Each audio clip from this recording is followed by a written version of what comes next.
Bob, thanks. Tonight was a busy one at the state capitol as lawmakers debated bills that could impact gun manufacturers and store owners. News 8's Bob Wilson reported from Hartford on where that bill stands before heading to that breaking news. We all prioritize our military and veterans and want to appreciate their service. We'll be voting on today a bill that rolls in 10 bills. A whole lot of new bills. They're protecting firefighters, they're protecting veterans. They're also holding gun manufacturers liable for the first time here in Connecticut. I mean, this particular bill is doing something that's never been done before, which is to say that now we're going to hold a manufacturer of a product responsible for what happens when someone purchases it and uses it in an unlawful way.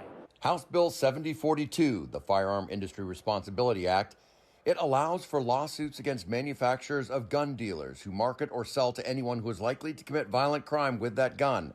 It passed out of the House pretty much down party lines, and now senators talking about it as it heads towards their desk. Keeping somebody liable and accountable for their actions is what we do in a private business, is what we do in our personal lives. We should do that with guns as well.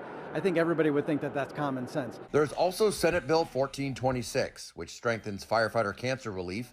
It acknowledges that firefighters are exposed to toxins on the job and are more likely to develop cancers than the general population. We have an opportunity to strengthen our statutes and make it easier for our firefighters to access the benefits they need. It's an important step. I'm certainly voting yes, and I think everybody else will as well. There is also the Connecticut HERO Act, House Bill 6442. It is comprised of nearly a dozen different measures honoring veterans, starting by naming November as Veterans Month, and there'll be new commemorative plates honoring women and Puerto Rican veterans.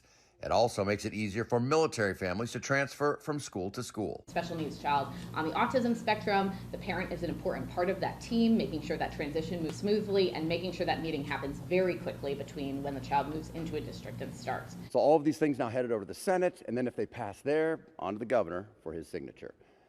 At the Capitol, Bob Wilson, News 8.